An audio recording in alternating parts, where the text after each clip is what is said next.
Welcome to another episode of Mysterious Knowledge Podcast. I'm your co-host, Engkanto. And I'm Punky. And once again, we dive into the unknown, the mysterious world, where Punky has found something else to enlighten us with. So Punky, what do you have today? Today we are taking a bit of a different route. This is a mystery that is very much ongoing, but I think it's a little bit more personal for a lot of people. Because today we are talking about the Tuskegee Airmen. The who? They're called the Tuskegee Airmen. So the Tuskegee Airmen were a group of, contrary to the name, men and women and ground crews, ironically, who studied and became soldiers in a segregated group of military. In fact, the name typically is implied to mean the first African American pilots, but they also had ground crews. They had the people who kept the planes in order, so your maintenance, your upkeep, and they had nurses that trained with them. So it was more than just the pilots who make up this group. We really only hear about the pilots themselves. Yeah, I guess because they're doing the kind of like their action, like the people in the background never really get the knowledge, which is a shame because I mean, as you said, they're part of the crew itself, so they do deserve the respect that should be given to them. And it's sounding like a shame that they're not so far from what you said. But yeah, I'm intrigued. But I do have a question. Which era was this based in? This was actually in the late 1930s, early 1940s. Oh, wow. Okay, so this is really like going back. As a matter of fact, the reason that many of these men and women were the first to break these barriers is because this was a time when America was very deeply segregated. And sadly to say, we didn't have African American pilots because they were not deemed capable enough to fly. Who registered that then? Like, who actually gave the authority to say they're not okay to fly? Because, I mean, at the end of the day, any pilots can fly with the correct training. They pass the test and everything like that, then they should be able to fly off and do the job. But again, this is back in the day, so racism does work. So yeah. It does, unfortunately. Supposedly, and I say this because, quite frankly, I'm calling it a bunch of bullocks. But supposedly... I'm sorry, what? British of you, madam. Yes, well, it is a better way of speaking than what could be said for the trash that they passed off as research. Okay, fair enough. I mean, I was expecting it. You don't expect a lot of what I say, to be fair. But do you even British? Apparently sometimes. But no, supposedly they did research and tested people. Now, I don't know who and I don't know what kind of testing. Claimed that the adaptability, the fortitude, basically the things that would be mentally required to operate under pressure and take commands were not there. It was honestly, the way that I read it, it was their way of keeping the good old boy club strictly to the good old boys. And it was nonsense, plain and simple. Like, the research was trash, and it was just their way of keeping control. But because of that, we did not have soldiers who wanted to fly. They wanted to serve. They were absolutely clamoring to fulfill their patriotic duties. And they were being denied that. I mean, these men weren't drafted. They were actively trying to sign up. And, you know, people were saying they couldn't do it. And some things changed that began to make it possible for them to fly and to study the ground crew side of that as well. One of those things actually happened on December 27th of 1938. President Roosevelt announced an experimental civilian training program at, now this says 13 colleges. So depending Right. on what you Okay. read, you know, I've heard 7 and I've heard 13. Right. I think it depends on which part of the programs you look at, Hmm. because this part really kicked off the entire event and was supposed to be kind of a very base across the board civilian training program. Okay. That's pretty interesting. And according to this, it was at 13 colleges with 330 openings. Oh, wow. Okay. Yeah. That's a bigger number No, than I thought it would be. Wow. right? Especially if it, I mean, you're talking very few colleges and tons of people trying to Hmm. get into this. So, the Civilian Pilot Training Act was passed on June 27th of 1939. So, I would say the program was a success. So why is there so many different numbers? I think part of it, because this is a little bit of a tricky area to really read into. Okay. You're talking about a time when a lot of this is kind of muddled. Right. Yeah. Yeah. A lot of the records are gone now for the Tuskegee Airmen, and I'll get into that a little later. Yeah. Yeah. No, that's fair. Yeah. You're also talking about a time when we didn't have immediate communication. Everything was handwritten. We didn't have the electronics. We didn't. There's a lot of room for human error. And Yeah. And that's unfortunate. Yeah. there, yeah.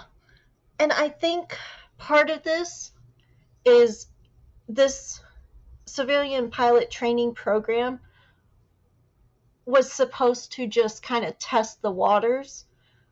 But then when they segregated it, I think is where the confusion kind of comes from, because they don't exactly mention that whole process. So the way that I understand it, and I could be very wrong here, but the way I'm understanding it is it was supposed to be the 13 colleges and 330 openings without necessarily the intent for African Americans to join. And then when they started to express the desire to join, they Right. segregated the program and did 7 specifically for African Americans. Was this just to look good, to say like, hey, we're putting out these numbers just to say, hey, we're gonna get some African Americans in just to, I don't know, round up the numbers and to give it equal standards or something? Was there something like that? I'm just curious. Actually, I think in due part a large reason that they really kind of had to make that choice is because Right. the men proved that they were more than capable, Yeah. had already set the bar so high for these guys. Because, I Yeah. mean, the military themselves, you had to train, you know, and be tested for like dexterity, ability, IQ, all of this. Well, when they formed the Tuskegee Airmen groups, they also required previous experience or training. So these guys were already ahead of the game. They knew what they were doing long before they stepped foot anywhere. You know, they knew what they were getting into. Okay. And they really became an elite group because they already had experience where most people would not have. Well, yeah, and that's the whole thing. If you got experience, like I said, once you got that whole training background, I mean, literally anyone could take on that job, and that's the whole thing. You had that experience, so yeah, it wouldn't be a big issue for Well, someone then. the thing that is wild to me is that some of these men that went in to be pilots had training from other countries because that was the only way they would be allowed to fly. What? They couldn't get the training here, so they flew elsewhere. Okay, that's Yeah. interesting. So, you know, they already can fly. This is just like sprucing the paperwork a little bit, fluffing the resume, so to speak. Yeah, yeah, fair. The 1940 Selective Service Training Service Act was a peacetime draft that required all men 21 to 35 to register without discrimination. So we're talking within just a couple of years, these barriers started to break down. Also, no, this is just a fun fact. I read this in a lot of the research, and it does, I think, play a part in how these men manage to just crush through so many barriers so fast. President Hmm. Roosevelt kind of started the ball rolling with the you're not going to prevent anyone from joining based on race. There was Yeah. still a lot of misinformation and a lot of side eyeing going on. Now, the First Lady actually went to the Tuskegee airfield. Hmm. She put her life in the hands of the pilots there. And she went up in the yeah, she Oh went up wow. in the plane with one of them and basically said, "Look, I trust him with my life Right. and I'm going to prove it." And Hmm.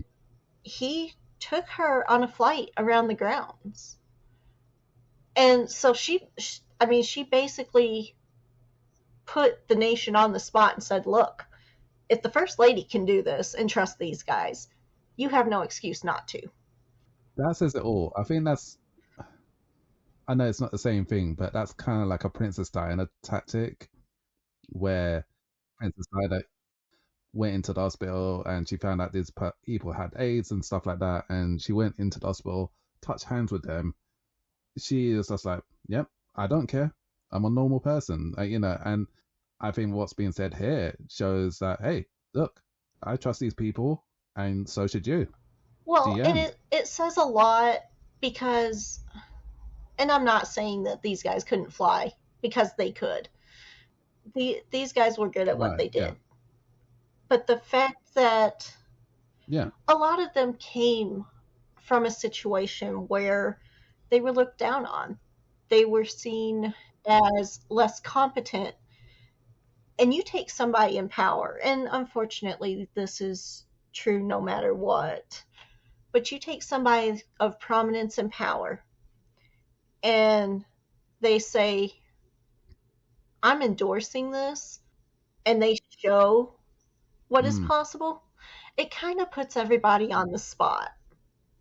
So for the really first does. lady Yeah. to go, I'm climbing in this plane with somebody that every one of you are Hmm. saying is incapable, and I'm going to go up in the air. You know, Mm, it doesn't get any more like, hey, I trust you than that, because she's literally yeah. putting her life and her well being in the hands of somebody in a plane. She didn't know these men. She knew what they wanted to accomplish, and she supported them.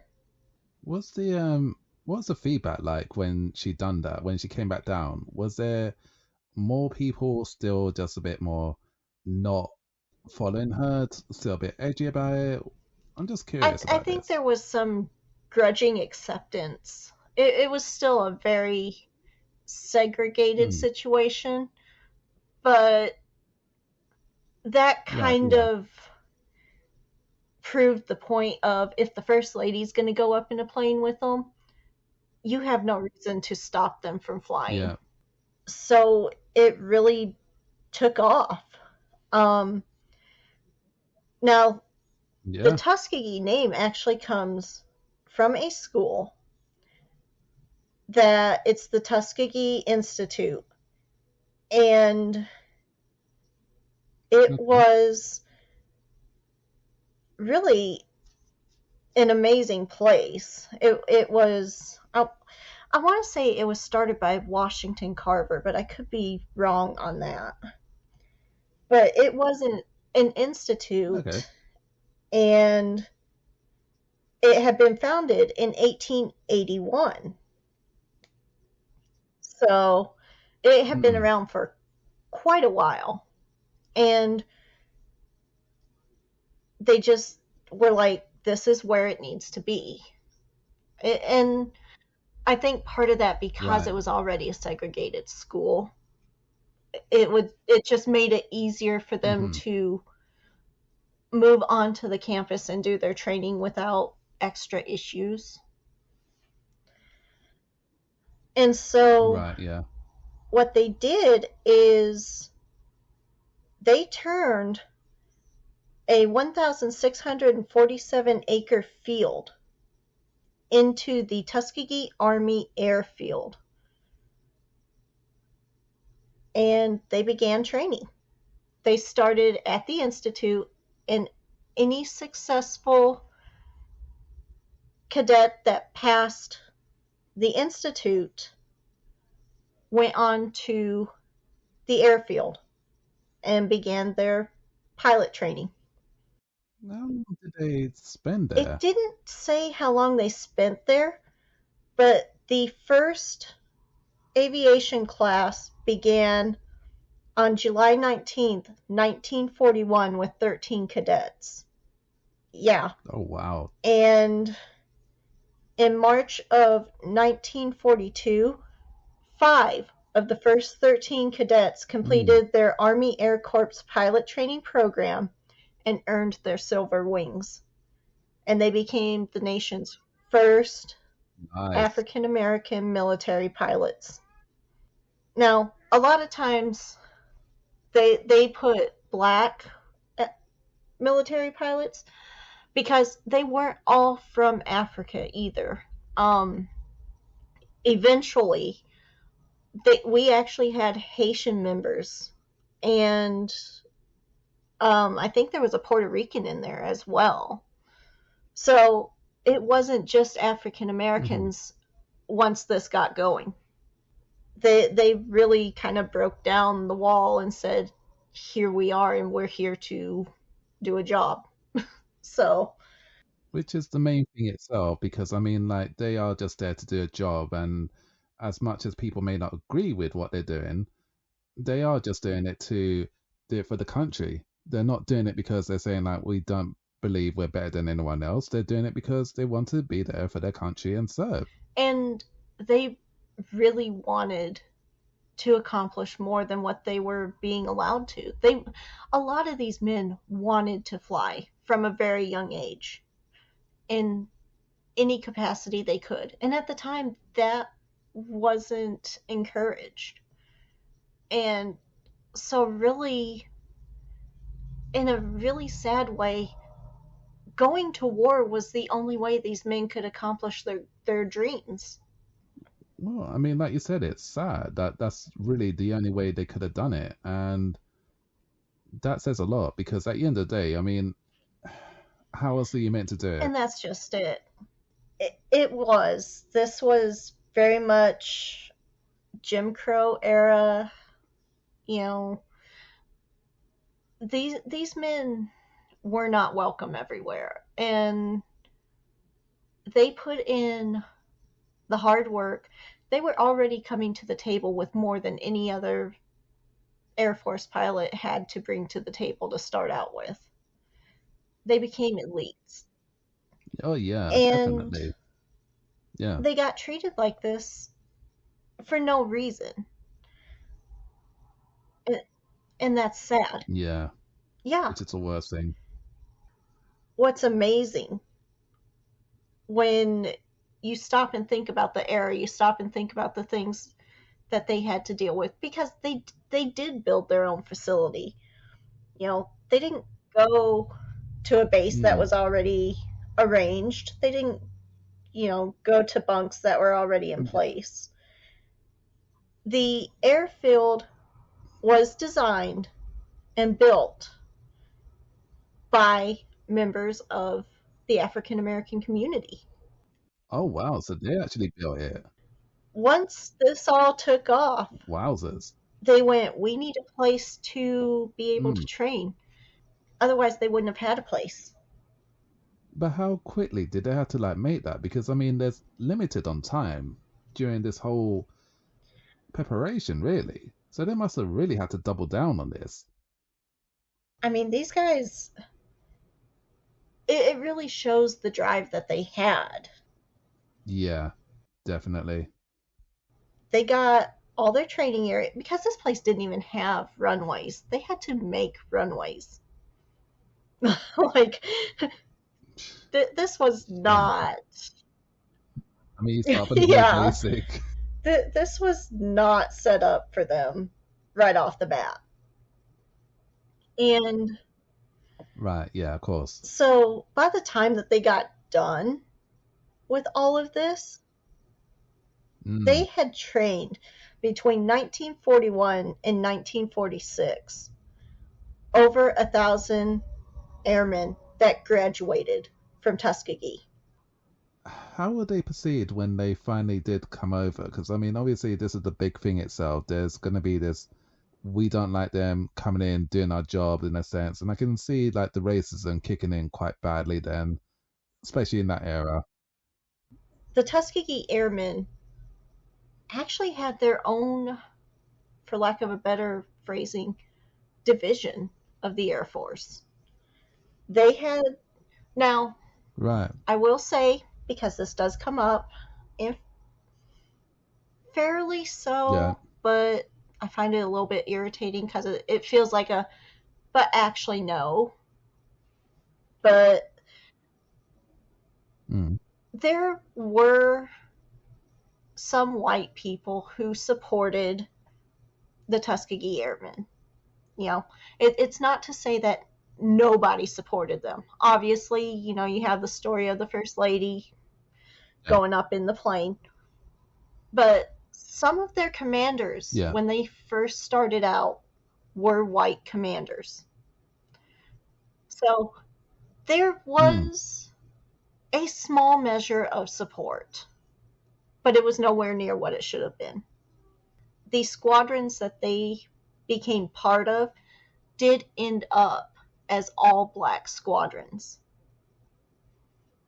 So there really was this sense of they didn't quite belong for everyone, but they also were some of the hardest working simply because they were determined to prove that they were meant to be there. Yeah. They flew. So there was 4 groups.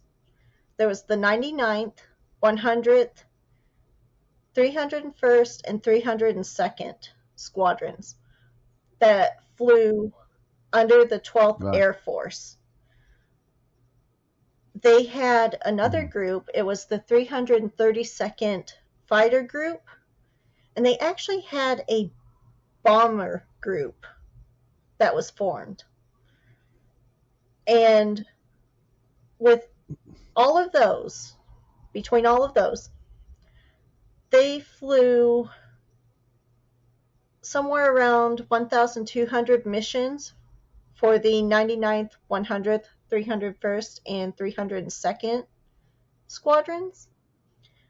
And the 332nd flew at least 312 missions for the 15th Air Force, just between June 1944 and May 1945. Yeah. Good grief. They weren't playing around. they were there to do their job, and they did it well. I want to ask more questions about the First Lady because I am curious about this. How much backlash did she get for going on this plane and saying, "Look, I trust this guy"? I don't think she really got a lot of backlash. I think it was more kind of a grasp the pearls and oh my gosh kind of reaction. I was kind of thinking that might be the case. Yeah. President Roosevelt kind of shut a lot of that down when he started doing the laws because he put clauses in there to say that there was not to be discrimination. Unfortunately, we know that wasn't always the case. No. It was meant to be. So. It was, and glad it did. Because these guys were exceptional with what they did. As a matter of fact, the 332nd group, they gained the nickname the Red Tails. And when people talk about the Tuskegee Airmen, they kind of forget about everyone but the 332nd.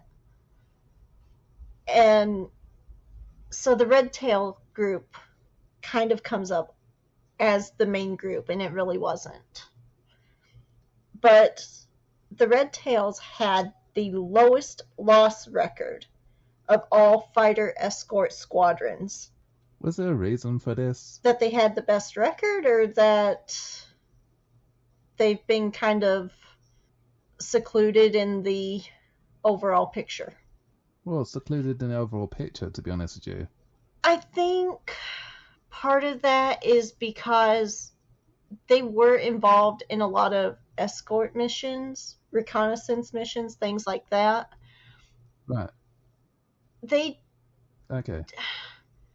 were good at what they did, plain and simple. Like, they had the best record for a reason. Yeah. Now, that being said, a lot of the others kind of faced a little more backlash as far as being fighters. Because some of the counterparts didn't want to share the skies and the glory with the Tuskegee Airmen. That's unfortunately. I was thinking this is going to happen. But that's not to say that they didn't make the mark of their own, because they did. They, and here the numbers differ, unfortunately, because war records and dealing with other countries, and nobody likes to admit they lost. But Yeah, of course, yeah. the possible numbers,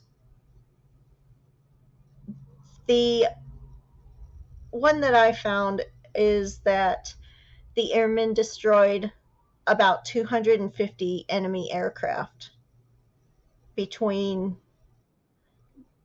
flyovers and things like that. So they would have been on the ground. About 150 Yeah. in air combat. Wow. Yeah. Just wow. The problem is that, of course, other countries, pride is a horrible thing. And they're not going to Unfortunately. admit to any more than they have to when their gear is Yeah. destroyed. So those numbers may be a little more or a little less. Now, there is a story that they possibly sank a destroyer ship as well. That is Mm. called into question for a couple of reasons. A, there's the Okay. possibility that it didn't technically sink, but it was destroyed so bad it couldn't be used again. So it's like, you're really going to discredit them on that? Come on. It's like a sore loser, isn't it? I mean, at the end of the day, we don't admit defeat on something like that, and we don't want to give you the credit for it. So why don't we just call it a draw and call it a day? And it's like, no, no, just take the loss as a loss. I mean, Well, I don't think that's even from the other side. I think that's some PhD researcher nonsense.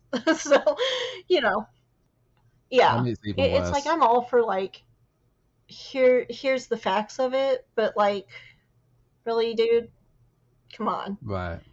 you know, Yeah. Just really, that just don't is do that. so much of a but Don't be actually that guy. moment. So, and honestly, I'm just like, of all the things, because the sad part of all of this, these men have accomplished so much, and we still have missing members of this group to this day. When you say missing members, do you mean lost due to the war in times they were fighting, like because they were fighters, or are we talking more case or just anything else? They are listed as missing in action. There are several that were killed in action, or they were missing and have been recovered. 27 up to recent times that were still missing in action. Two have been found and identified and brought home. So there are 25 soldiers out there missing who have never come home. Which is really sad. It is. And unfortunately, in a lot of cases, we don't have a lot of information about them because in 1973, a fire at the National Personnel Records Center in St. Louis, Missouri, destroyed many of the records that they had. They were not able to save the documents, and that information was lost. It's not great. I mean, there's like you said. I mean, there's nothing you can really do if it's a case of force of nature, things like that. It's literally uncontrollable. And it never really said what the conditions were for that. So I'm hoping, as bad as it is, that it was just an act Mm. of nature, and we are human, and we don't generally win against Mother Nature. I, I can't remember the first time we won against Mother Nature, to be Fair honest with you. enough. So Fair enough. yeah, I mean, Mother Nature's still She undefeated, is, so yeah. and unfortunately, there's a lot of times that she just goes, "Nope, we're not doing this," and this very well could be one of those times. It, the research I did didn't say what caused the fire. It was kind of a footnote. Unfortunately, that far back, that happened a lot. It boggles my mind, honestly. We're talking 70 plus years, and these people haven't been found. Somebody surely would have found something by now if they bothered to look. But again, I guess it's a case of where would you start looking? And honestly, that's going to be up to the military. They're the ones that would have the records of where these groups were stationed. Well, exactly. And I think this is the whole thing itself because they had the records, as you said.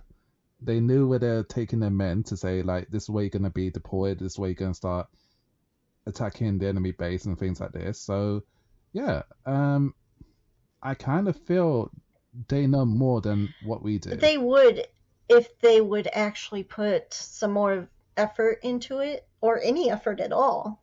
Quite frankly, from some of the reports that I read and some of the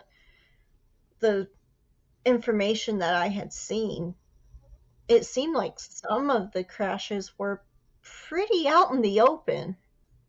If they missed it, it's because they didn't bother to look.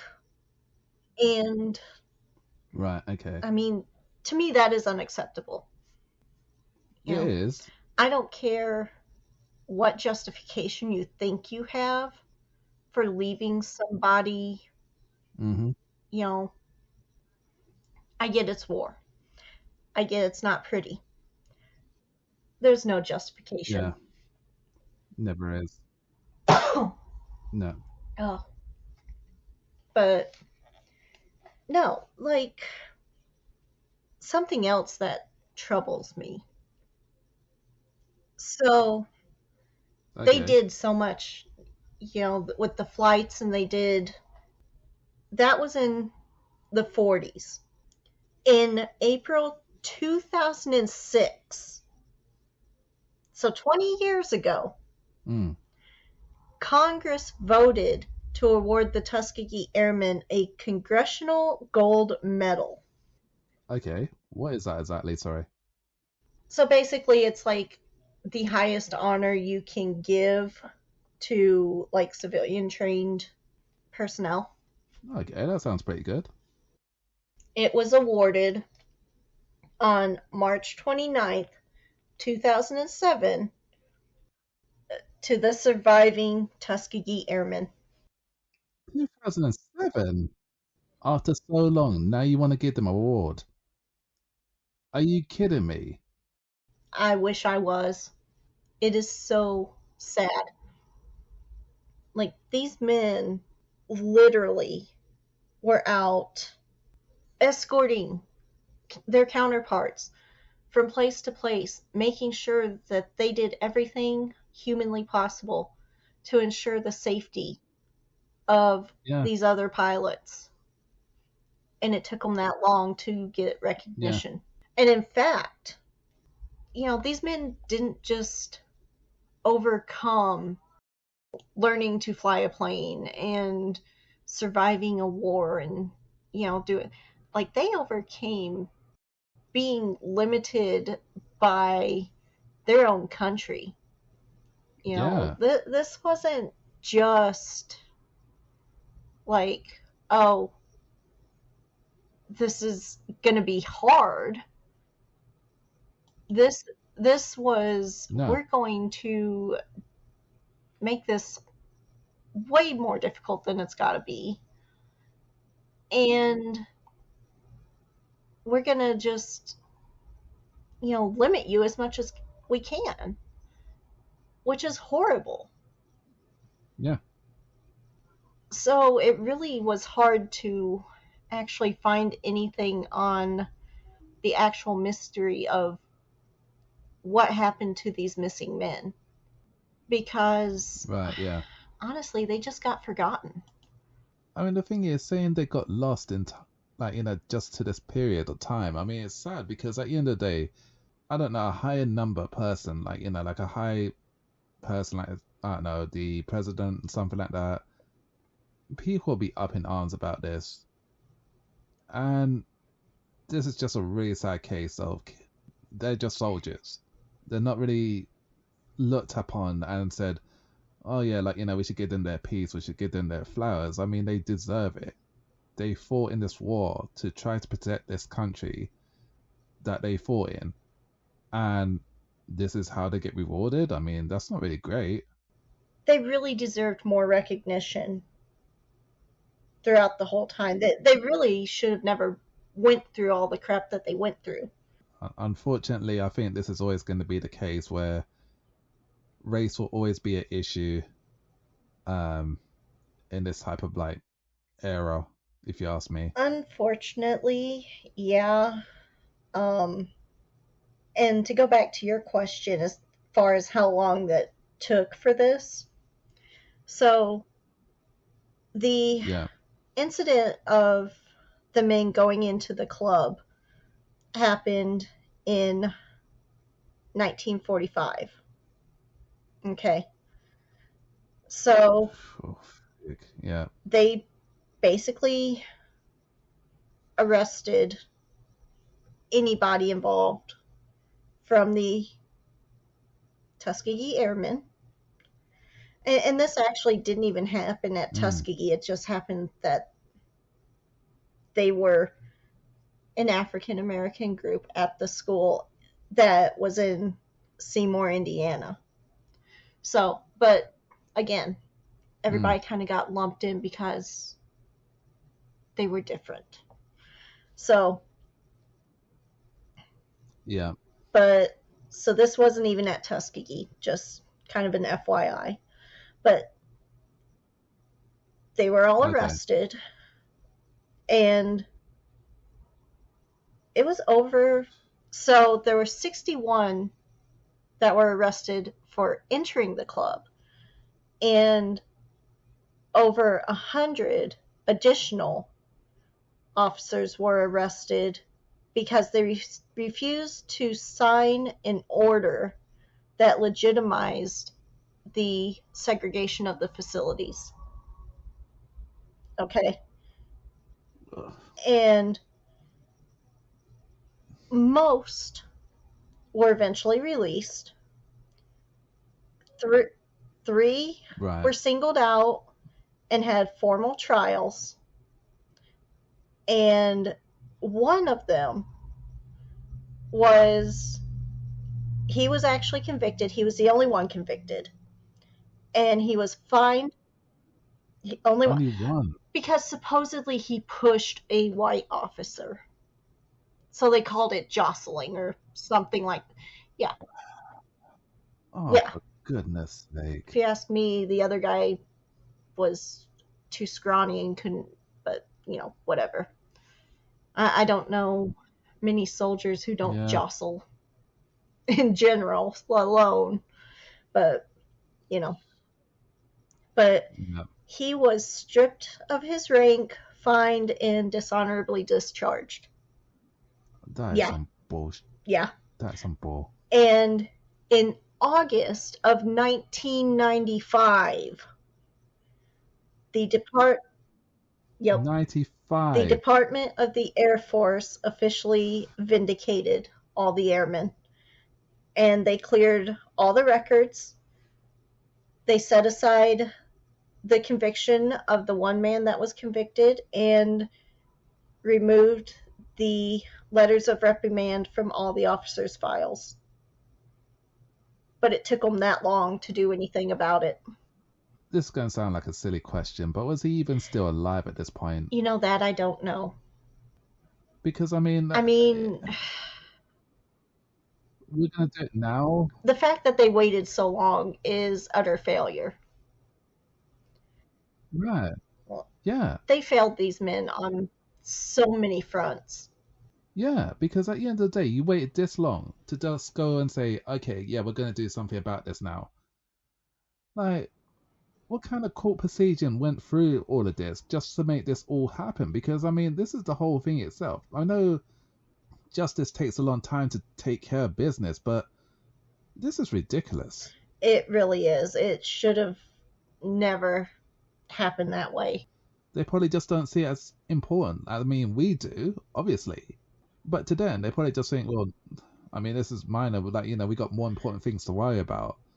And no, I'm sorry, but these are people's lives. These are people who fought in this war to protect the country, and I'm going to keep on repeating it and saying it over and over again because it's so damn important. They deserve the respect that they deserve for doing what they did, for putting their neck out on the line and doing this stuff. Well, and it's not even just the soldiers that suffered. You've got families. These men, No, it's they the left families. behind Yeah, parents, they left behind spouses, some of right. them left behind children Yeah, that they never met.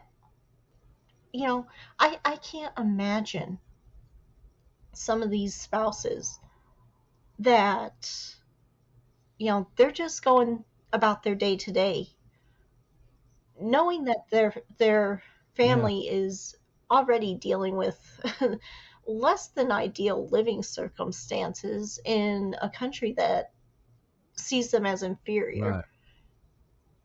And yet their spouse is off Yeah. fighting for that country in those circumstances. And then Hmm. they get a message that their spouse is never coming home and they don't even get to lay a body to rest.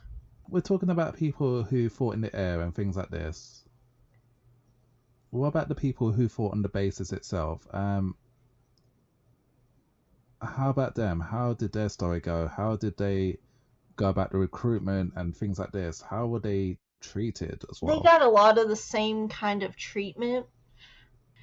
With a lot of it, you Yeah. you only hear about the red tails, really, or about the people who really made an impact.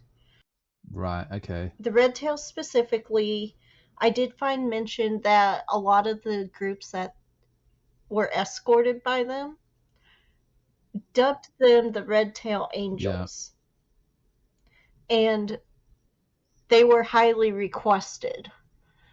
So I think, yes, I Really? think by the time the war started to be on its last legs, there was a little more Yeah. respect that was happening for their skill. Unfortunately, it was a Wowzers. little too late in a lot of cases.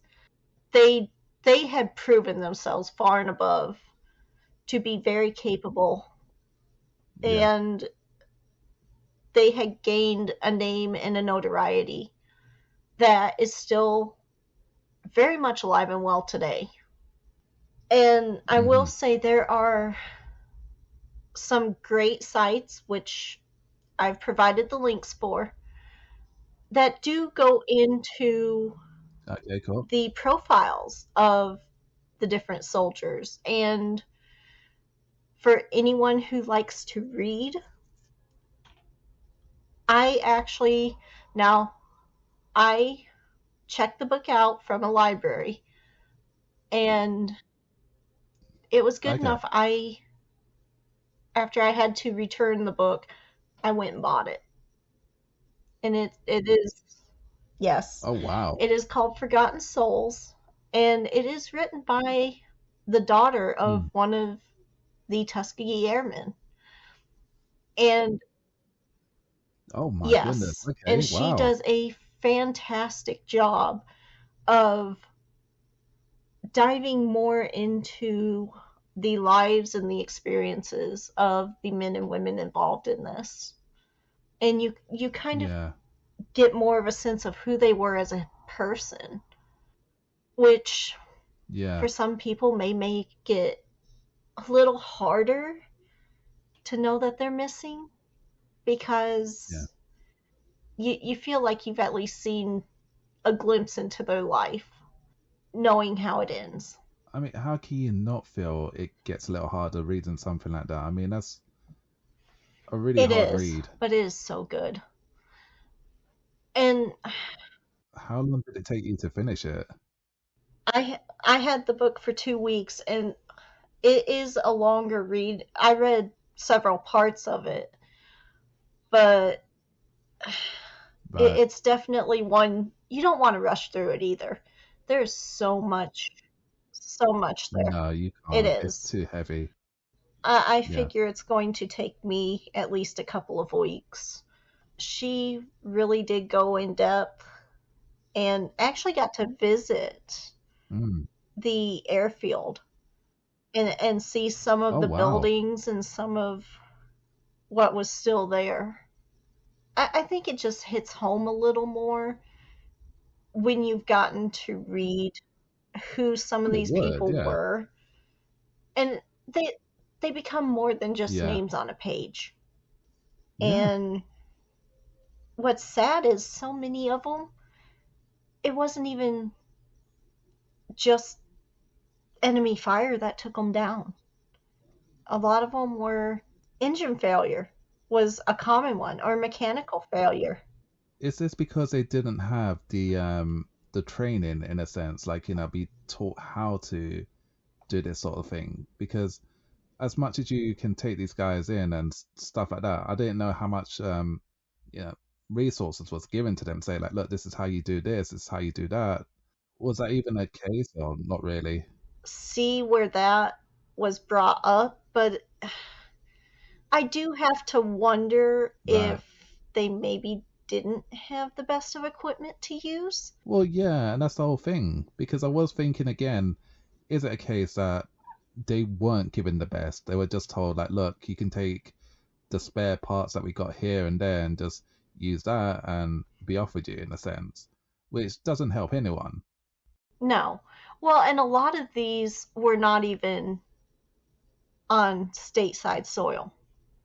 So you had a lot of them Right, near Austria.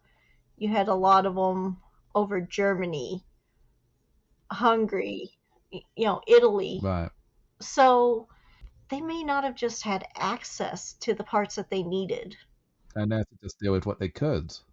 Honestly, the information that I found, because I was going through, and Hmm. this is just labeled the 332nd Fighter Group reported aircraft losses.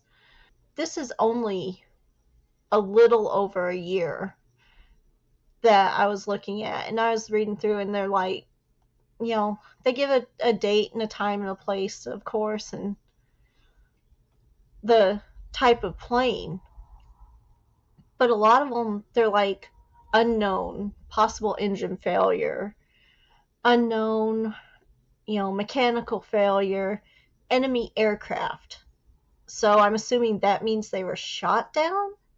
I was gonna say, yeah, that probably does mean that. AA artillery, so anti aircraft, so whatever that would have looked like. Um, Loss of coolant was one that I saw. Flaming airplane. That's absolutely horrible. Because yeah, because I mean, again, I'm gonna assume that they didn't really have the best knowledge of, and again, going spectating on my side, the knowledge of how to take care of things. And again, this is why I'm thinking where the criticism is there, where again, the other side just didn't want to give them the support that they need. Like, maybe from the white people in the army base are thinking, again, don't give them the best that we got, give them the worst, give them the spares. They don't deserve to have this and that. Like they're below us. I'm not saying that's definitely true. I'm just speculating on my side.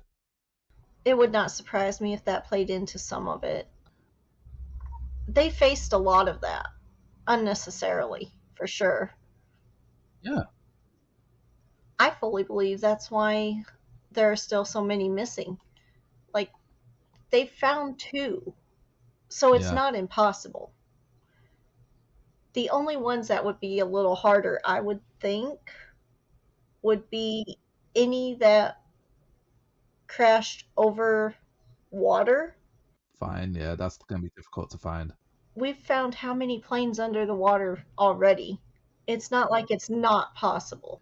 I mean, we say that, but then, I mean, in our previous episodes about Flight 2501, and we discussed how we still cannot find this plane to this day, and parts of it, still missing. If it just went down because of engine failure or loss of oil or coolant or something of that nature, it's not going to be broken up into small enough pieces that it would disappear. In theory, they could at least have an idea of where to look. They could. Again, it's a case of will they? Because as we know, they probably think we got bigger things to worry about. We don't have time to be looking for this, and we've seen it so many times. Let's focus on bigger things, and this is still very much a big deal for a lot of people, for their families, as you said, and they're never going to get that closure in a sense. I mean, these people that are left are in their 70s. There are parents who are gone, and they're waiting for news that hasn't come yet and is not coming, unfortunately, because nobody's bothered to take the time to find out anything. And I mean, honestly, I didn't even know until very recently that this was a thing. You just don't hear about it.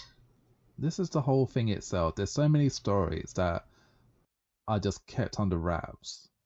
And unless you actually start digging and asking people around, like, what happened here, what happened there, and yeah, you don't hear anything about it. It's all kept under wraps. It's all kept under word of mouth in a sense.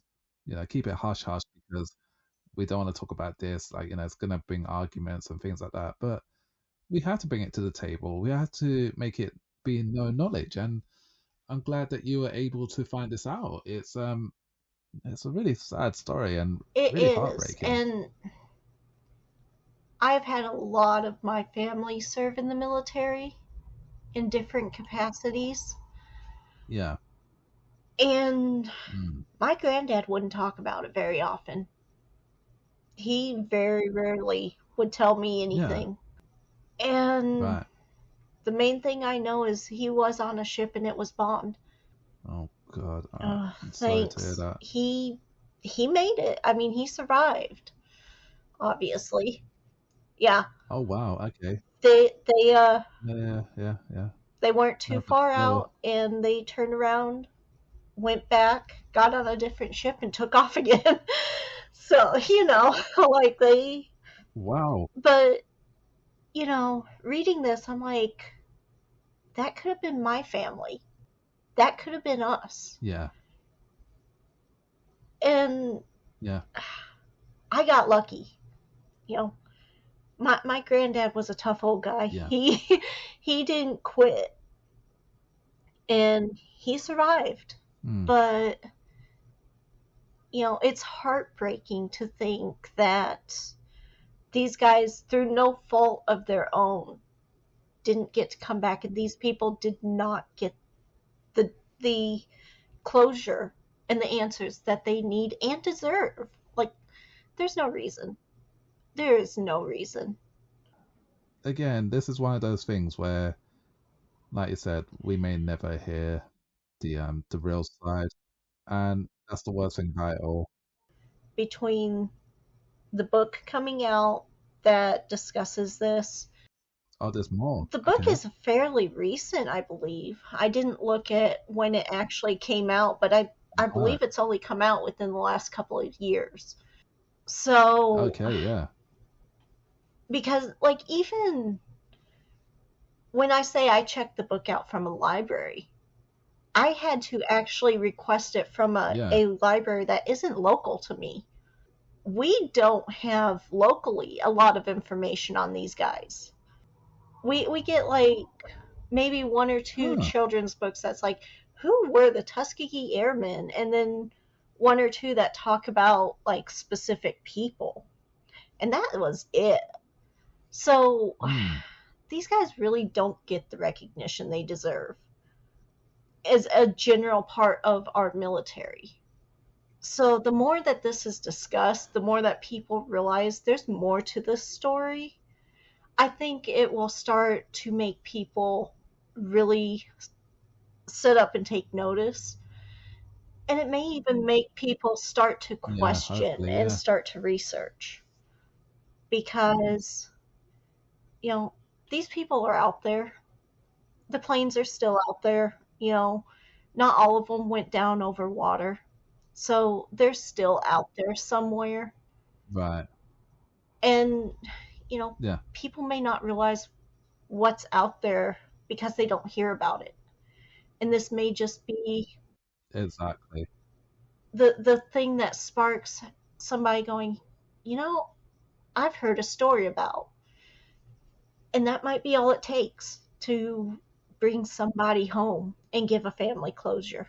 And I really do hope it happens because at the end of the day, it's a tragic story. It's really tragic. And for me, it's a case of hearing how these guys fought, both the men and the women, both in the ground and just doing what they did. A lot of people gave up a lot to chase their dreams. I'm glad they were able to do it. Their names should be put in the history books at They least. definitely deserve more recognition than what they get. Because right now, I mean, how does it stand for them? I mean, you've got pockets of people that know about them, but again, like I say, I was not one of those Right. people for the longest time. I didn't even know that Tuskegee Institute existed for a long time. I was well into my 20s or so before I'd even heard of it. And, you know, I I took it as it was just another college. I had no idea the history behind the college itself. And then I read a little bit about the college and I was like, oh, okay, that's, big part of history. But at that time, even then, I still had not heard about the airmen connected to it. That was just the college. So you really kind of have to know what you're looking for to even find as much as I did. And I think honestly, you really only are going to know about them if you're in the area because it's not something that's really discussed. We're talking about an event that happened where most of the survivors are well up in age. A lot of the families of these men are, if not gone, they're into the generations that don't remember. I mean, unfortunately, there's a lot of history here that it's only remembered by a very few number of people. And it doesn't matter if it's something that you should, in theory, know because it affects you directly, or, if it's part of the same culture you come from, or what, you know, you just don't get told. And this could very well be one of those where it just, you know, it happened and the people who remember have passed and people just don't know anymore.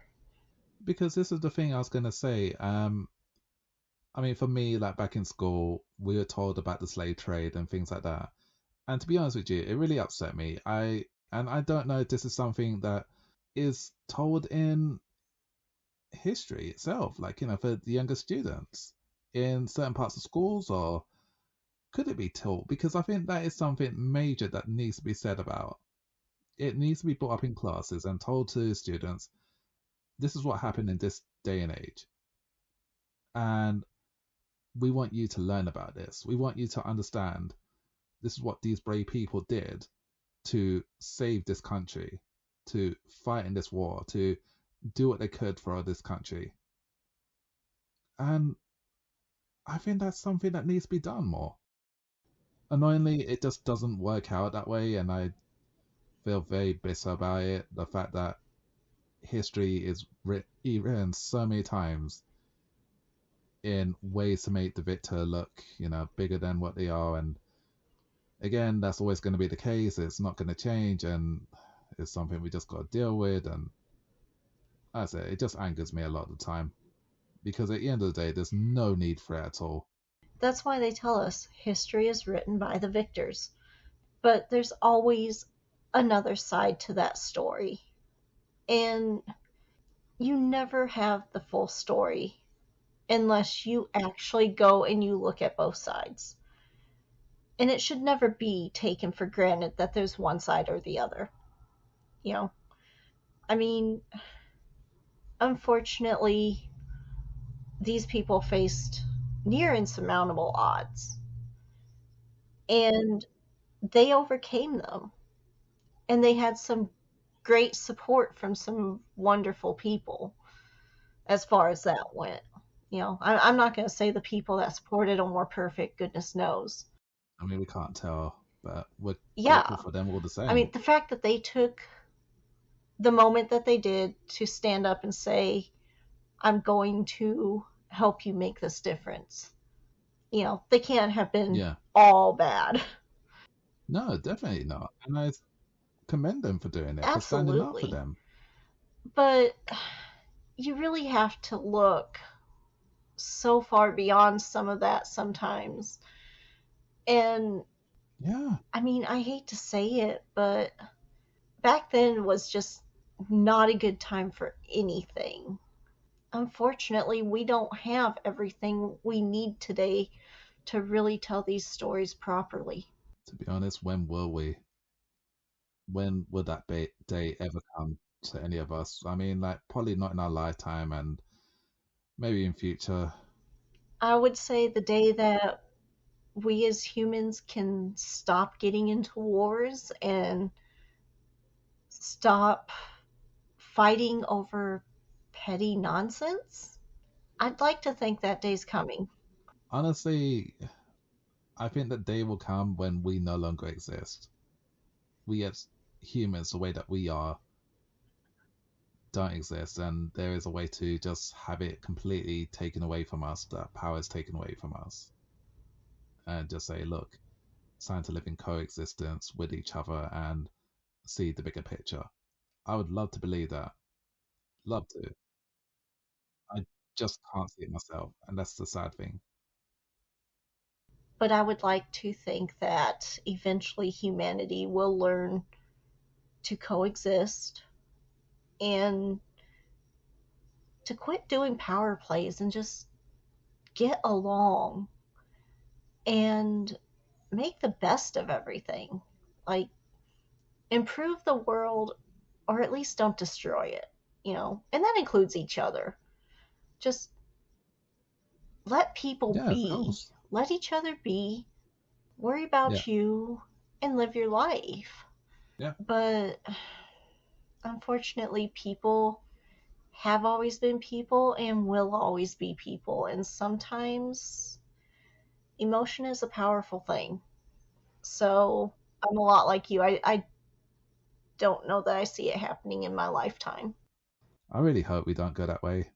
We can't change the world, per se, but I think we can change our corner of it, you know, and Yeah, that may be definitely. all it takes.